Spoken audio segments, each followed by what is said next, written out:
the snoop, maybe do a couple of burleys, and then on the way back to the snooping I'll check them, see if anything's there. If I haven't got anything, maybe we'll have some fish there. Maybe target some kingies later on, see how we go.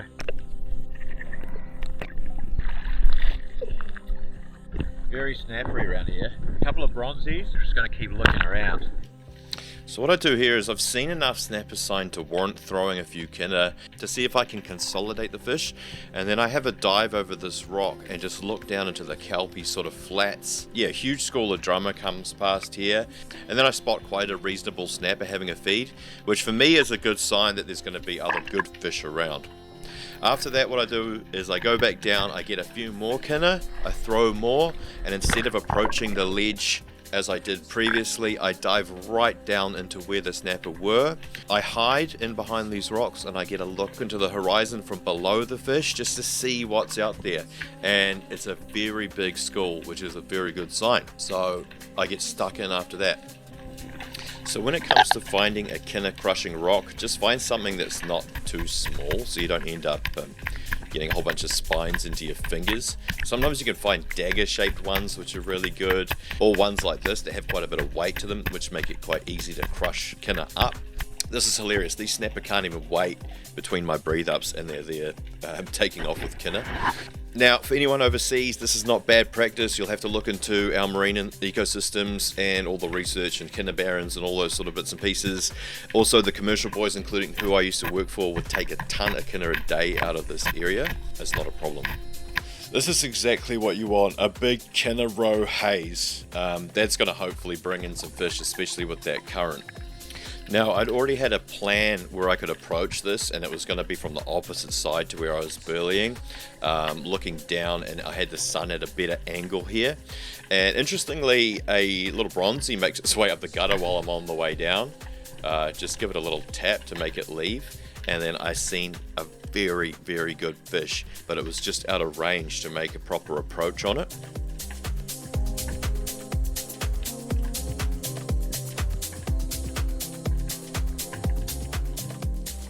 Very nice fish, big nose, big hump, likely a male. As it banks left, I make the call to scamper out of there as low as I can. I thought I would have got seen there considering the visibility, so I was paranoid during the relax to breathe up to re-dive it, and then didn't see it, and then I noticed it moving in quite quickly on the kinner and managed to intercept it.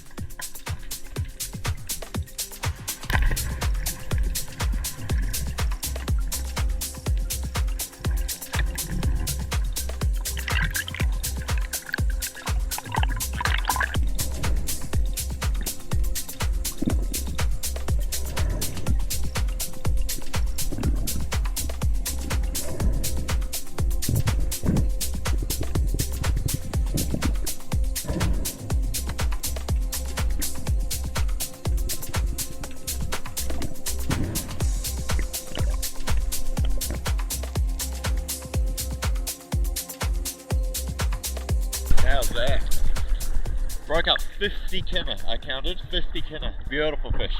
So sometimes what I'll do right now is I'll just inspect the teeth to see if it'll make a nice jaw, a fish like this.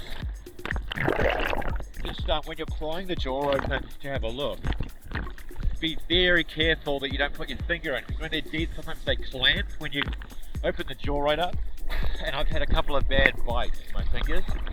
I've just found a Powerade bottle that these guys might have thrown off their boat. I don't know, don't accuse anyone. But I'm crushing it up, and then I'm going to stuff it up under my Witty so I can take it back. Now, I couldn't help myself. Before going back to the boat, I wanted to check the burley one more time just with the camera. Nothing solid in there, but you know, heaps of these fish around the 30 to 40 centimeter mark, and it's awesome to see these fish in such abundance. These are the big fish of the future, and the fish that I shot was a male, and males are quite low gilt, and I'll explain a bit more about that later on.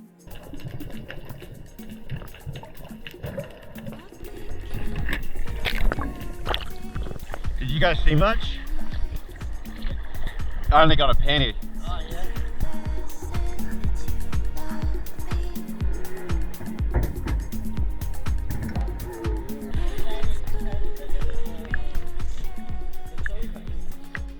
Found some rubbish. Oh, nice. Nice. Close. Just 50 kinners, yeah. So after our little snapper mission on the way to a Kingfish reef, we decided to check out a couple of workups. They were pretty weak, didn't see any kingies, quite a few trevally, kois and kawai, and I found a big plastic bag in the water, so took that, so that's the second bit of rubbish for the day.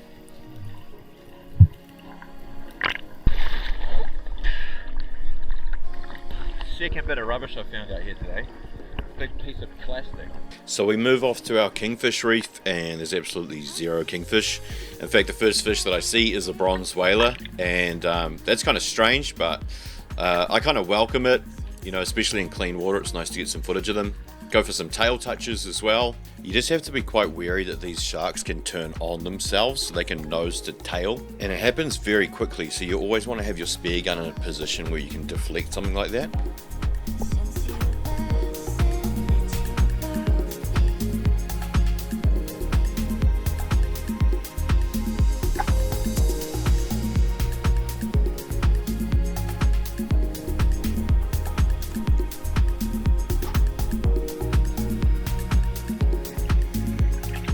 Okay, so we had another good look for kingfish and it just wasn't the day for it. We got into some really hectic current for an hour, overcooked ourselves a bit, and then decided to go into a nice chilled bay.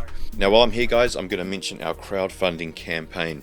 The wetsuit here that you see me in, this is a bespoke wetsuit that I've been R&Ding for the last 4 years. Now a lot of people have been asking where to get this, and I said, well, I can only get one at a time for me personally. And then my friend said, well, hey look, if we can get a minimum order quantity of 300, we can get these to people, but it'd have to be a community effort. So I thought, bugger it, I've pulled the trigger on it. We're doing a crowdfunding campaign to get these things in. It's going to be live for approximately 4 weeks, hopefully very shortly after this video goes out. So I'm just going to quickly run through a little bit about these suits and their features, and then get back into the fish hunting. Now this is a tactical inspired camouflage designed to match shadows. I never like using flashy bright kind of wetsuits, and greens are really hard to match.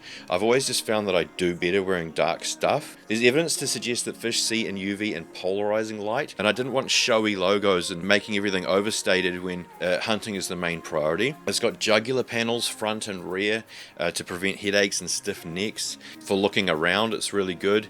Knee and underarm panels for flexibility and comfort there. GripTech hexagon marking, so we've got GripTech patches on the back of the head and also on the hips to hold the weight belt, to hold the mask and the GoPros. There's a small utility pouch on the left arm. There's ambidextrous knife pouches on each side for carrying torches and other items. The loading pad's Kevlar. The knee pads extend all the way down to the ankle for landing on kinner and rock and things like that, and the elbow pads extend all the way down to the wrist. Now this is really important, probably the most important thing. We're using genuine Yamamoto 39 and it's limestone neoprene. It's not petroleum neoprene. There's no shoulder straps on the bottoms, so that prevents the shoulder pull or the chest pressure that you get from shoulder straps. And also something I think is crucially important for safety, which is safety strips. Now these are on the back of the ankles and they allow your spotter to monitor where you are without revealing your location to fish. The URL for this is going to be down in the description. Feel free to get involved. It's a community project. Everything is going to be a cost for us, but this will allow us to keep continually developing products in the scene and doing something that I'm quite passionate about. Now the moment of truth, what sex are these fish? And they're both male. Now there's less guilt taking a male than there is taking a big female. Sometimes the smaller, sneakier fish have more sperm. However, I will say that sometimes bigger fish carry genes to get bigger, and that can actually help population through a few different mechanisms. I won't get into it too much more, but I'll just leave on a few final notes. I probably take twice my daily limit every year. The last commercial dumping of snapper in the Hauraki Gulf that I know of must have been lifetimes of what I could shoot. As we know, freedive spearfishing is very sustainable, with any fish past a certain depth being completely safe from us. Snapper are very difficult fish to hunt in comparison to all the other species that just come and look at you and find you. And new science shows that snapper caught and released past 14 meters may appear to swim down okay, but the survival chance is almost zero. Now after that, I swam probably 200 meters from the boat and snooped about a 100 meter stretch, and I'd seen a bronzy and I shot a coheru, and just for a bit of fun I chummed it up and threw all the chunks out over this kelp here. And look at all the snapper that were hanging out with it. There's heaps of them. However, after the coherer was all gobbled up, they left. So after throwing probably 4 kinner from the surface and letting them drop down into this gutter here, I went down and they were all getting tucked into it. And this sort of pulled them in a bit closer to the ledge. And I chose quite a nice fish and let the Debono gun do its thing.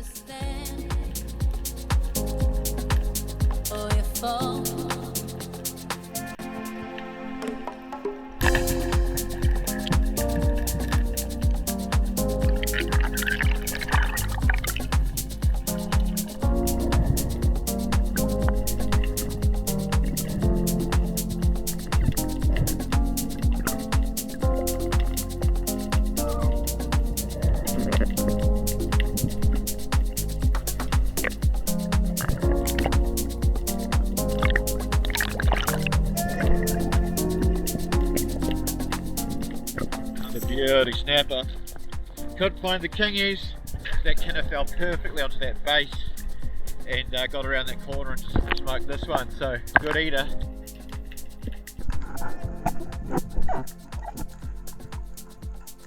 Not one bloody kingy. Look at that. Nice. Oh no. We're gonna have a bit of competition, right?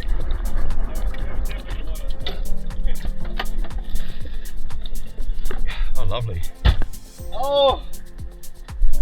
Damn, yours is just a little bit bigger. Threw 2 kinner, Yeah. and you shot that one. That's definitely a Saturday. I was just going to go straight for the crayfish, and I was like, no, I just feel like I just need to stay there. So after that, on the way back home, we did check out a reef where I thought some kingfish would be, and there was kingfish, but they just weren't anywhere near size. So obviously we left them. It was a very good day on the snapper, nice clean water, some cool shark encounters. We had a lot of fun. It was really good hunting. So after that, got the fish home, did a whole bunch of prep. We actually brined the wings and the heads and smoked them. The jaw for this fish went to a kids education program where they have to guess what the jaws are, what animal they're from. My mate Mark here is really, really good at smoking, so that's really, really handy. And yeah, I hope you guys like this episode. We'll have another one out soon, and stay tuned for our wetsuit crowdfunding, which should be up very shortly after this video release in July 2024.